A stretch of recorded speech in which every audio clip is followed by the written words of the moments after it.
स्वागत है आप सभी का गायत्री पीजी कॉलेज सांचौर की ऑनलाइन क्लासेस में। हम लोग कल बात कर रहे थे एपी कल्चर के बारे में, मधुमक्खी पालन के बारे में। कल के लेक्चर में हमने एपी कल्चर का फर्स्ट पार्ट डिस्कस किया था और उसमें बेसिकली 3 बातों पे फोकस किया था। नंबर 1, हमने कल डिस्कशन किया था एपी कल्चर क्या है और उसको कैसे डिफाइन परिभाषित किया जा सकता है। एक तो इस पे बात की थी। नंबर 2, कल हमने एपी कल्चर किन उद्देश्यों को लेकर किया जाता है, तो 3 महत्व मधुमक्खी पालन के कल के लेक्चर में डिस्कस हम लोगों ने किए थे। और नंबर 3, कल हमने बात की थी तीसरे पॉइंट पे कि जो हनी बी है, मधुमक्खी है, उसकी सिस्टेमिक पोजीशन क्या है, उसकी वर्गीकृत स्थिति, यानी ये जंतु किस संघ से संबंधित हैं, उसका वर्ग क्या है, उसका गण क्या है और उसका वंश क्या है। आज हम एपी कल्चर का सेकंड पार्ट डिस्कस कर रहे हैं और आज के लेक्चर में हम लोग बात करेंगे मधुमक्खी की प्रजातियों के बारे में, उसकी स्पीशीज के बारे में, उन प्रजातियों की क्या विशेषताएं हैं, और फिर हम बात करेंगे उन प्रजातियों के बारे में जिन्हें मधुमक्खी पालन के लिए सिलेक्ट किया जाता है या जिनका चयन किया जाता है। तो चयन के क्या आधार हैं, उस पे भी आज ओवरऑल डिस्कशन हम लोग करेंगे। तो स्टार्ट करते हैं आज मधुमक्खी पालन एपी कल्चर के सेकंड पार्ट के बारे में।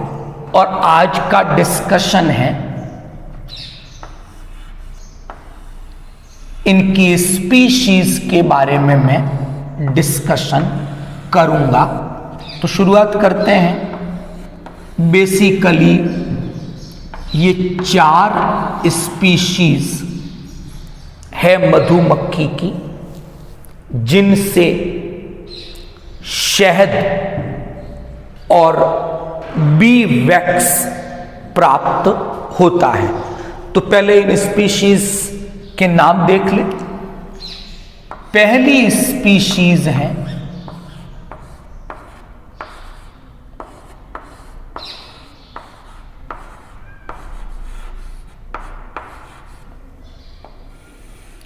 Apis dorsata. एक दूसरी जो स्पीशीज है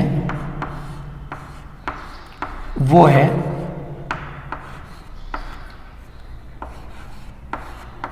एपिस इंडिका। 2 हो गई। तीसरी जो स्पीशीज है एपिस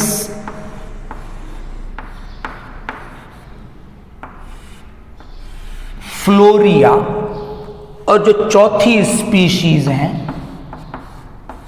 वो है Apis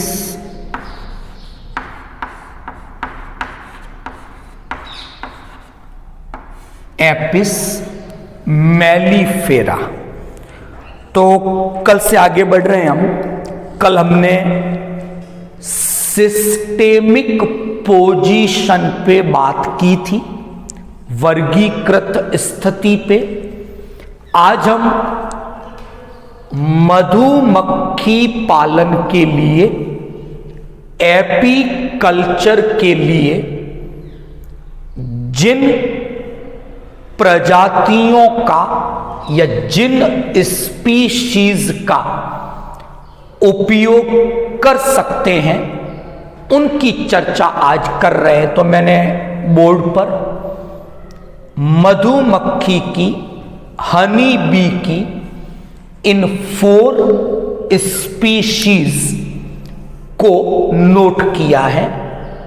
Apis dorsata, Apis indica, Apis florea और एपिस मेलिफेरा। अब इन स्पीशीज के कुछ कॉमन नेम है, उन पे बात करें। एपिस जो डोरसेटा है, ये आकार में काफी बड़ी होती है और इसे हम रॉक हनी बी, चट्टानों पर जहां पहाड़ियां हैं वहां पर, झरनों के निकट, वहां ये सामान्यतः पाई जाती है। तो एपिस डोरसेटा को कॉमनली रॉक हनी बी इस नाम से जाना जाता है। दूसरी एपिस इंडिका है, जो कंपेरेटिवली, अगर मैं साइज देखता हूं तो एपिस डोरसेटा की साइज बड़ी है, एपिस इंडिका की साइज काफी छोटी होती है इसकी तुलना में। एपिस इंडिका को कॉमनली इंडियन मोनाबी के नाम से जाना जाता है। तो ये एपिस डोरसेटा हो गई, कॉमन नाम इसका रॉक हनी बी है। ये एपिस इंडिका है और इसका जो कॉमन नेम है वो इंडियन मोनाबी है। एपिस जो फ्लोरिया है, इसे कॉमनली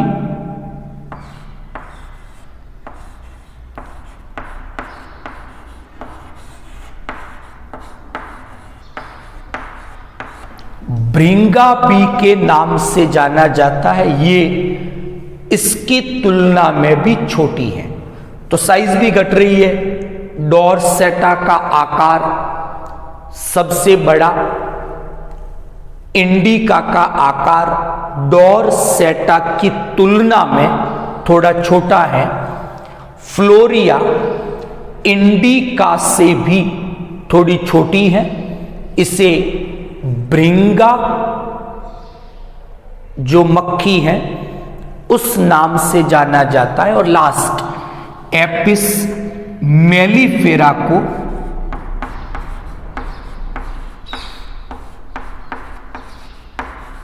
यूरोपियन बी के नाम से जाना जाता है।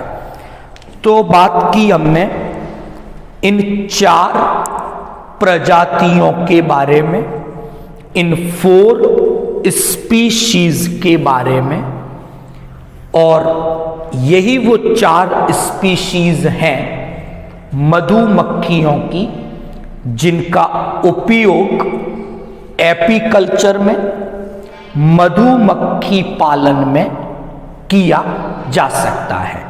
तो नाम याद हो गए इनके, एपिस डॉर्सेटा, जिसे रॉक बी इस नाम से जाना जाता है, ये आकार में सबसे बड़ी है।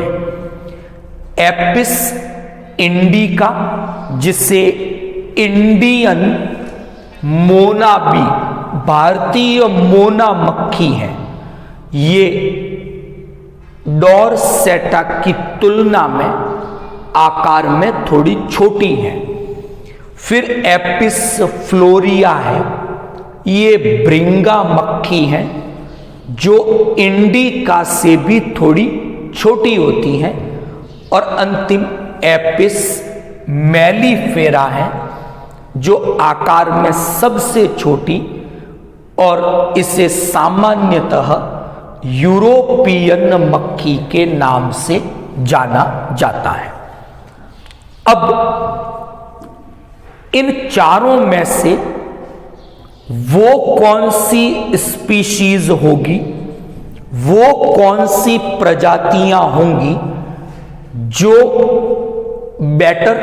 बेहतर होगी एपीकल्चर के लिए, इसका निर्णय कुछ लक्षणों के आधार पर किया जाना चाहिए कि चारों से ही शहद तो प्राप्त हो रहा है, लेकिन ये चारों प्रजातियां समान रूप से एपीकल्चर मधुमक्खी पालन के लिए उपयोग में नहीं ली जाती। तो वो कौन से फैक्टर हैं जो ये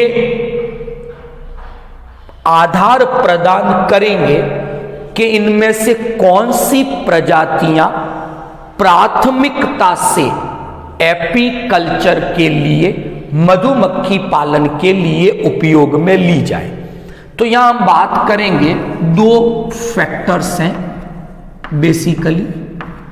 देखो, पहला तो होना चाहिए कि जो मधुमक्खी पालन, एपीकल्चर हम एक बड़े स्तर पर कर रहे हैं, उसका पहला उद्देश्य जो होता है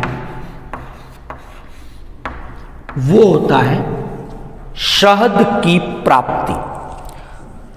तो उस प्रजाति को एपीकल्चर के लिए, मधुमक्खी पालन के लिए सेलेक्ट किया जाना चाहिए, जिससे अधिक मात्रा में शहद प्राप्त होता हो। पहला हो गया आधार। तो उस प्रजाति का चयन किया जाए जिससे काफी मात्रा में शहद की प्राप्ति हो। दूसरा, जो प्रजाति एपीकल्चर के लिए काम में ली जाए वो नॉन एग्रेसिव होनी चाहिए, मतलब उसमें उग्रता ना हो, यानी वो शांत प्रकृति की हो। और शांत प्रकृति की है तो आसानी से उसका पालन किया जा सकता है, कम समस्याओं का सामना करना पड़ेगा। तो इन दो कारकों को ध्यान में रखा जाता है और उसी के अनुसार एक प्रजाति का चयन एपीकल्चर के लिए सामान्यतः किया जाता है।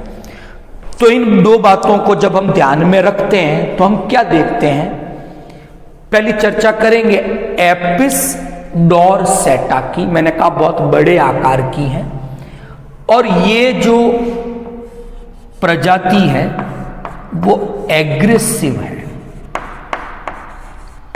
यानी ये उग्र स्वभाव वाली है।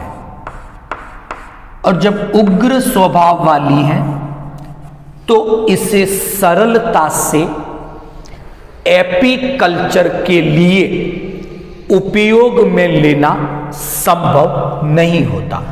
दूसरी एक कमी और है, एपिस जो डोरसेटा है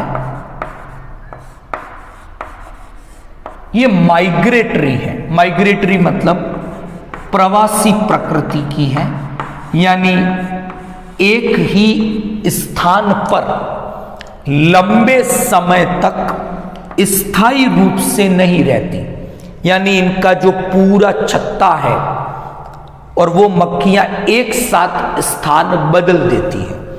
तो एक तो ये उग्र है, प्रवासी प्रकृति की है। तो इन दो कारणों से सामान्यतः एपीकल्चर के लिए इस रॉक बी का, एपिस डोरसेटा का चयन नहीं किया जाता।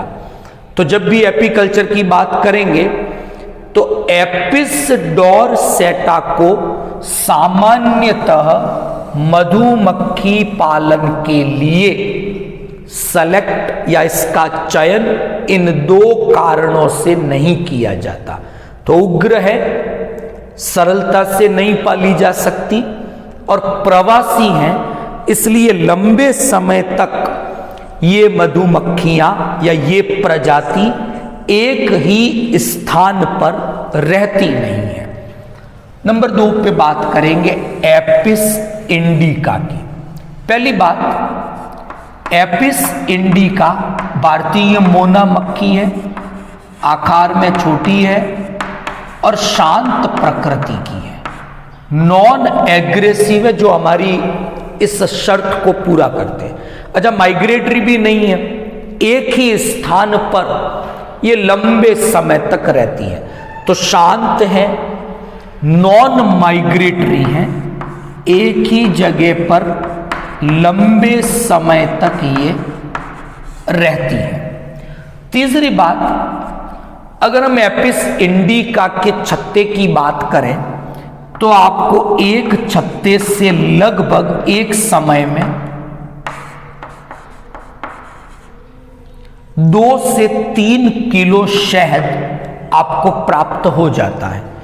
तो इतनी मात्रा में शहद इस प्रजाति से प्राप्त हो रहा है, शांत है, स्थायी रूप से रहती है।